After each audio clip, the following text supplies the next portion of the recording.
Peace, love, liberty, radio. And the walls come crashing down as the war at home reaches your town. You have no choice, it's safe and clean. We all submit to the war machine.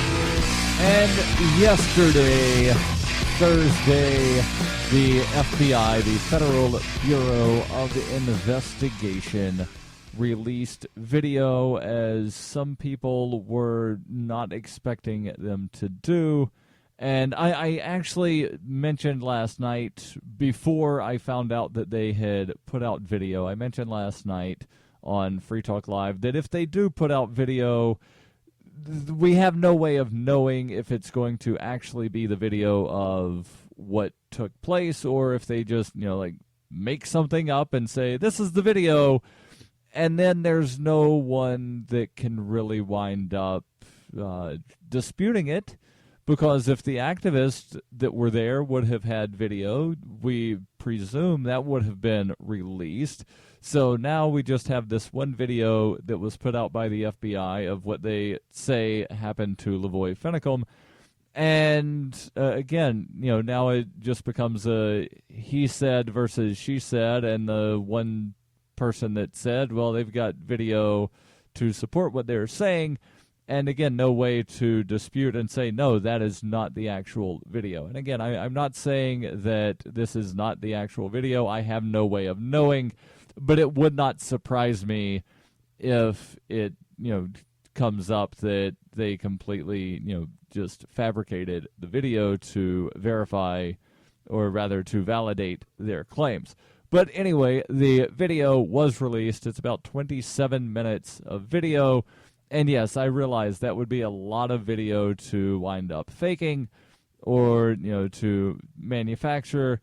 And really, there's only about 1 minute of video in that 27 minutes that is really the important part. It's the video, or rather the section of video in that 27-minute video starts around the 9-minute mark, to where you see a white pickup truck driving down a highway.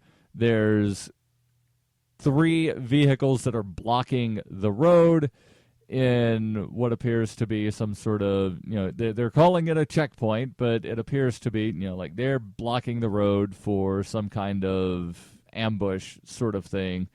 The truck veers off to the left, and it almost hits somebody that jumps in front of the truck. The video then sort of like pans down real quick for some reason. I don't know if it was a helicopter or drone, but whatever flying device was being used to film this, the vehicle goes off screen because the video just like pans down real quick and then goes back up. And then you see someone standing outside of the truck with their arms held, straight out to the sides, reaches towards something in either a belt or jacket pocket area, and it appears as though something's in the hand, but again, it's a grainy video from, a couple hundred feet away, so you can't really tell what happens. And then there are gunshots only from the police, from what it appears in the video. And then Lavoy Finicum is laying in the snow, and the video continues, and it circles around, and I stopped watching after watching about a minute of video. I will post a link in the show notes to where you can watch the video if you want to. And there's also an article from UPI where they have a quote from the special FBI agent, the FBI special agent in charge of the Portland field office, who has a statement about the video. And they say that they're putting this out unedited in the interest of transparency. And my guess is that if the video did not corroborate what they were trying to say, they would not have put this out unedited, and that they're only using the term transparency because they know that that's a buzzword and people like government transparency. Who doesn't like government transparency? But, well, I'll tell you, the government officials that are trying to hide things. That's who doesn't like government transparency. But again, I'll post this in the show notes, and you can wind up watching it or not watching it at your leisure. And there's something else that I definitely want to discuss, something that I don't talk about near enough on the show, and that would be education. Specifically, I want to discuss organized education. And yes, I'm using the term organized education for a particular reason here. And it might, in your mind, bring up the term organized religion.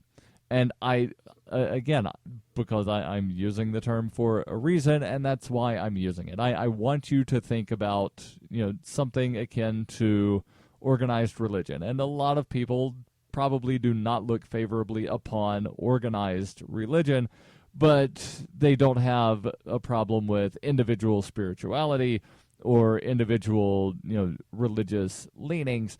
And that's how I view education, as to where organized education, by and large, is a bastardization of learning.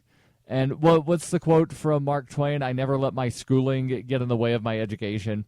And that's really what organized education is. Organized education is just schooling that most people allow to get in the way of their education. Real education is student-directed. And it doesn't matter if you're 10, 16, or 50.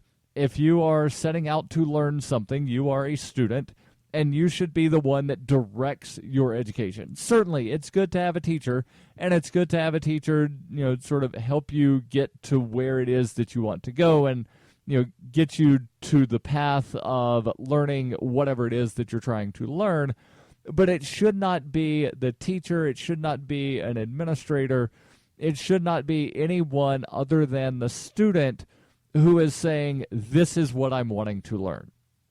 So when I talk here in the rest of the show, it's mostly going to be about private education. And I'm certainly not wanting to lambast private education, because I believe that, the privately run organized education. And I'm not lambasting them for the purpose of, trying to say that they're no good, because they are. I generally think that the for-profit education sector does a better job than the government-run education sector.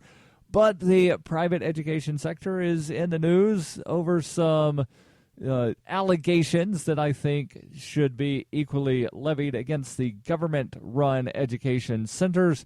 But I seriously doubt that any government agency or government entity will levy such concerns against the government actors, because, well, we can't hold ourselves accountable, right? We can claim that we do, but we can't actually do it.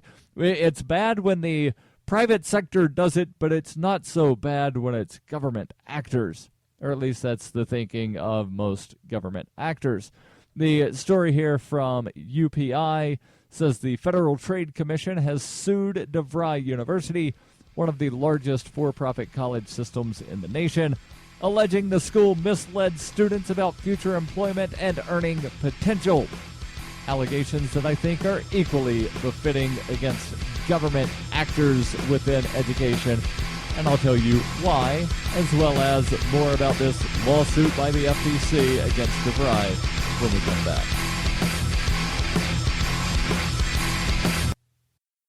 Why do they hate us? Is libertarianism compatible with Islam? Davi Barker answers these questions and more in Voluntary Islam and Other Essays. He advances the voluntarist cause with analysis of the confluence of values between Islam and libertarianism, as well as contemporary movements from the Tea Party to the Arab Spring.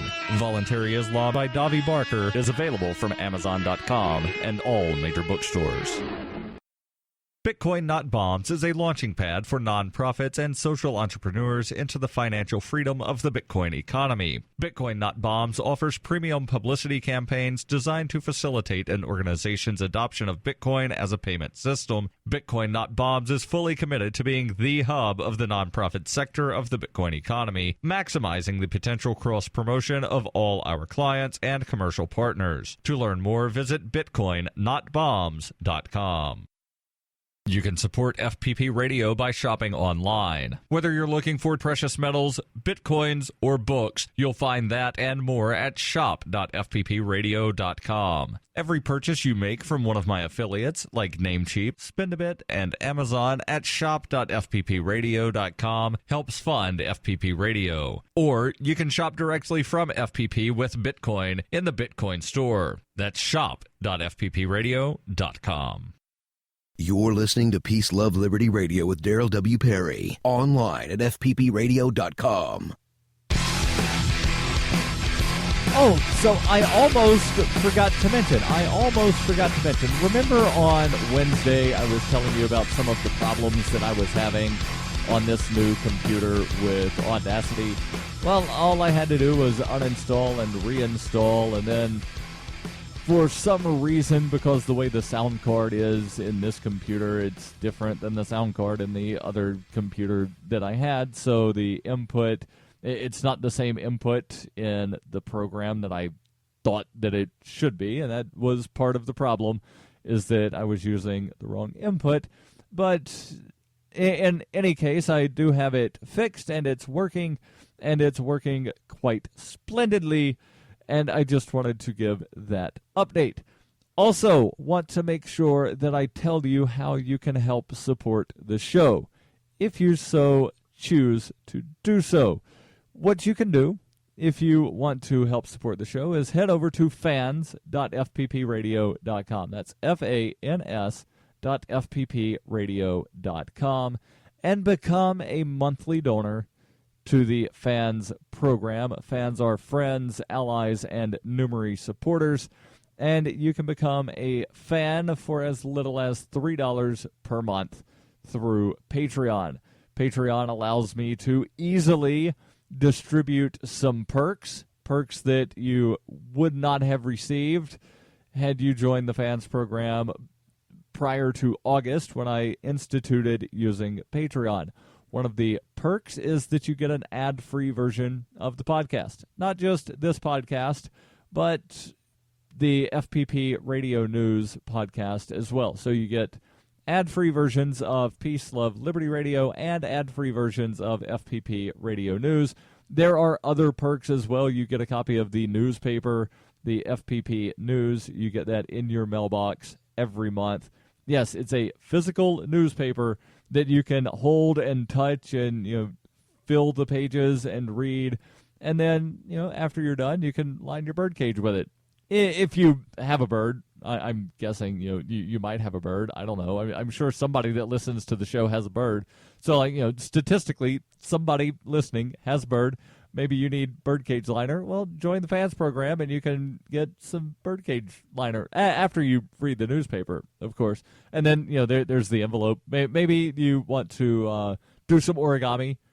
Maybe you don't have a bird, but you like origami. Well, you can make a hat out of the newspaper. You can make a little boat. You could probably make one of those swan sort of things. Well, what you do with the newspaper, that's up to you. It becomes your property once you get it in the mail, and you can do with it what you want. You want to set it on fire? Okay, yeah, that's fine. You want to go photocopy it and distribute it? Yeah, that's fine too. Whatever you want to do, it's up to you. I don't care. I'm just saying, you can make a duck out of it if you want. You can use it as birdcage liner, whatever. But the important thing is that, by joining the Fans program, you are helping this show. You're helping me reach my goal of the first goal is $200. And once I reach that goal of $200, there is something that I will wind up doing. I don't recall what it is off the top of my head. So I personally have to go to fans.fppradio.com. And then I can tell you what my goal of $200 is. What I will do, once people like you and others accumulate $200 worth of monthly donations, this show, Peace, Love, Liberty Radio, that I'm currently producing Monday, Wednesday, Friday, will wind up becoming a Monday through Friday show, meaning that I will add 2 additional shows per week of Peace, Love, Liberty Radio. I will do Monday, Tuesday, Wednesday, Thursday, and Friday. So 5 shows per week instead of the 3 that I'm doing now. So head over to fans.fppradio.com. Take a look, see the perks, and please consider making a contribution to the Fans program and getting perks. So let's jump back into the education, because I totally wound up ranting there. And, I thought about, because I do record the show, I record live. So, when I'm recording, I do it as though I'm doing a live show. And I thought about going out and, or going back and editing out that weird rant that I had about, birdcage liner and origami, but I decided to put it in. And, I'm glad I did, because hopefully I gave someone a chuckle and a smile on their face. But let's jump back into the story about education and the FTC suing DeVry University. The claim is that DeVry University has misled students about future employment and earning potential. And I contend that that same allegation could be levied against government-run colleges and universities, because what's the claim that people with a bachelor's degree earn a certain amount more than someone that just has a high school diploma, or X amount more than someone with an associate's degree? And some of that, it might be true that someone with a high school diploma on average is not going to wind up meeting the earning potential of someone with, say a bachelor's of engineering. That there might be somebody that, never went to college that becomes an engineer, but chances are, likely that that's not going to happen. But something else that you have to consider is, in addition to the increased amount that winds up getting earned, is the increased debt that winds up getting accumulated by someone that goes to college. So someone that goes to college on average is going to wind up graduating with a large student loan debt. And then, it makes sense that they would earn more money, but they're earning more money so that they can pay back money for something that allowed them to earn more money. They're also probably going to wind up having a bigger house. They're going to have a more expensive car. And they're going to have, these other expenses. And so, yes, they may very well earn more money, but are they really any better off economically than someone that does not go to college? And, well, all of the statistics that I've seen show that not really. That for the most part, college, whether it be government-run college or private-run college, unless you're getting a scholarship, unless you are not having to pay out of pocket to go to college, college is a scam. College is not necessary. Let me now continue with the article here from UPI about the lawsuit against DeVry University from the FTC. The FTC, again, that's the Federal Trade Commission, says the school made deceptive claims, including that 90% of its graduates actively seeking employment land jobs within 6 months of graduation, and that its graduates had 15% higher incomes 1 year after graduation on average than the graduates of all other colleges or universities. Now, the first part of this, it just seems very logical that within 6 months, someone who is actively seeking employment will find a job. That seems very logical to me, and I don't see why the FTC has an issue with that claim. They could wind up saying, well, you're alleging that people actively seeking employment find a job in the field in which they got their degree. And, well, that could be implied, but that's not the claim. Claim is that 90% of graduates actively seeking employment land a job within 6 months. Seems hard to dispute. Let's jump into these other claims and more when we come back on Peace, Love, Liberty Radio. In 2115 New England, there are no borders, no states, and no regulations, yet never has a more peaceful and prosperous place existed. But Mr. Drake's security company has seen better days. Faced with the prospect of waning power, Mr. Drake intends to replace the anarchy of New England with a government. But at what cost? And can anyone stop him? Anarchy in New England by Joe Jarvis is available from Amazon.com and all major bookstores. In 1999, Darryl W. Perry began a search for traditional values, which led him down a path to the ideas of liberty. He tells the story in A Rebel's Journey, My Path to Liberty. Of the book, Dr. Brian Sovereign says, sometimes it's funny, and sometimes I think it's crazy, but it's always authentic. Find A Rebel's Journey, My Path to Liberty by Darryl W. Perry on Facebook, read reviews on Amazon, ask for A Rebel's Journey wherever books are sold, or visit arebelsjourney.com. When her plush and comfy life suddenly and unexpectedly fell apart, Brooke and her dog Cloud set out to defy the odds. If this is a man's world, as they say, living on the streets is no place for a young woman. One day she awoke in the redwood forest and realized she had become a hobo, and would ultimately come to know exactly what it means to survive. How to Be a Hobo by Brooke Willett is available from Amazon.com and all major bookstores.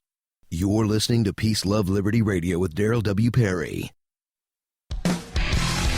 Before I jump back into this article from UPI about DeVry University, I want to make sure that I tell you about Liberty.me. Liberty.me is more than just a social media network. Of course, there's the social media aspect of Liberty.me, but there is so much more there. There's things on Liberty.me that you will not find on Facebook, you will not find on Pinterest, you will not find on Twitter, you will not find on any of the other social networks. And that is ebooks that are hosted by the social network. There are ebooks that you can download absolutely free from Liberty.me. There's also audio content.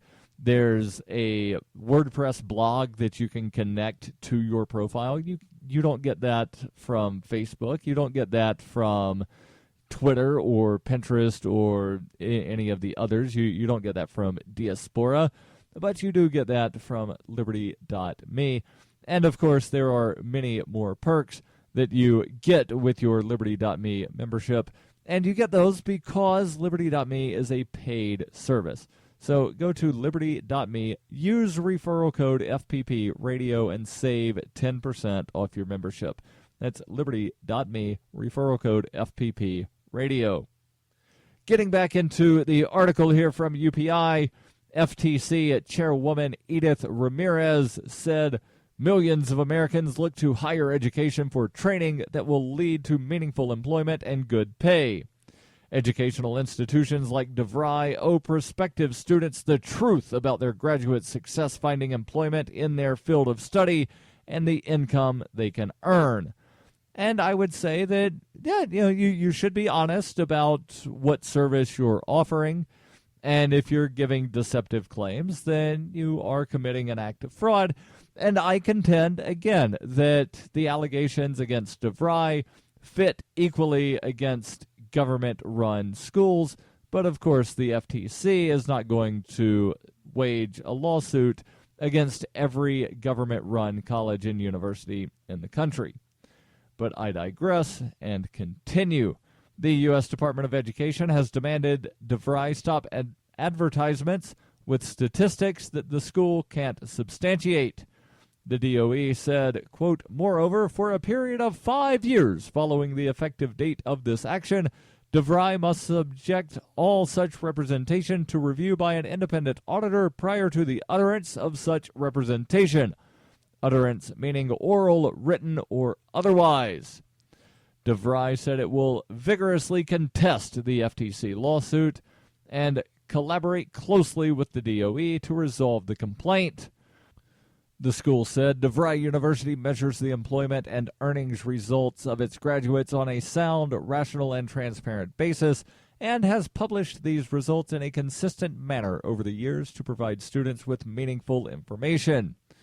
They add, there is no national standard for calculating employment statistics among higher education institutions, and the measures and standards used by DeVry University to support its statistics are appropriate.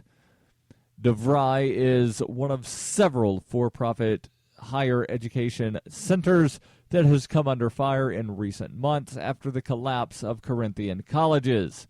Corinthian colleges being the entity that owned Everest University and several other schools. They had more than about 74,000 students enrolled at their entities, and again, they had several colleges that they operated. I'm looking at an article here from UPI from May of last year, where there's a long article here talking about some of the complaints against the entity, again, Corinthian colleges that owned, again, it was Everest University and several other for-profit colleges, a lot of those in California and Florida and elsewhere across the country. Now, let me jump over from that to an article written by Walter Williams. Walter Williams, of course, being a libertarian philosopher, he is somehow involved at George Mason University. He's a professor of economics over there at George Mason University, and he's got an article that was published by LouRockwell.com in December. And, of course, I won't have time to finish the entire thing, but I will begin with what he says. He says, most college students do not belong in college. I am not myself in this assessment, or rather, I am not by myself in this assessment. Washington Post columnist Robert Samuelson said, it's time to drop the College for All crusade, adding that the College for All crusade has outlived its usefulness. Richard Vedder, professor emeritus of economics at Ohio University, reports that the U.S. Labor Department says the majority of new American jobs over the next decade do not need a college degree. We have a 6-digit number of college-educated janitors in this country. Vedder adds that there are 1/3 of a million waiters and waitresses with college degrees. More than 1/3 of currently working college graduates are in jobs that do not require a degree, such as flight attendants, taxi drivers, and salesmen. College was not a wise use of these students, their parents, and taxpayer resources. He continues here with what goes on at many colleges adds to the argument that college for many is a waste of resources. Some Framingham State University students were upset by an image of a Confederate flag sticker on another student's laptop. They were offered counseling services by the university's chief diversity and inclusion officer.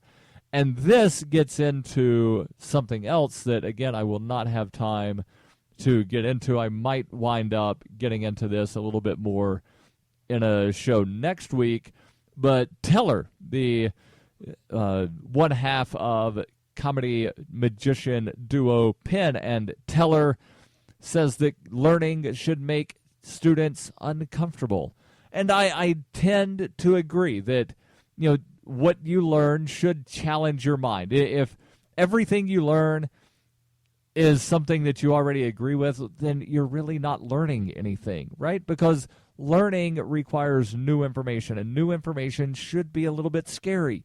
New information should not only be scary, but scary things should make you feel uncomfortable, right? So it goes hand in hand that learning should be uncomfortable. Now, it should be one of those things that you happily delve into to where you are boldly stepping outside of your comfort zone because you know that it will cause you to expand as a human being. It will expand your mind. It will expand your awareness of things that are happening not just in your neighborhood or your community, but in your country, in the world, in the universe as a whole.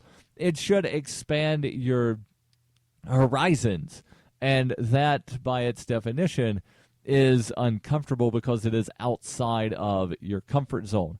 And again, I will not have time to delve into this today, but I will post the link in the show notes. I'll post the link to the Reason article that talks about Teller from Penn and Teller saying that learning should make you uncomfortable, as well as the article from Walter Williams about squandered resources on college education, and of course the articles that I covered from UPI, as well as the link over to that video of Lavoy Finicum.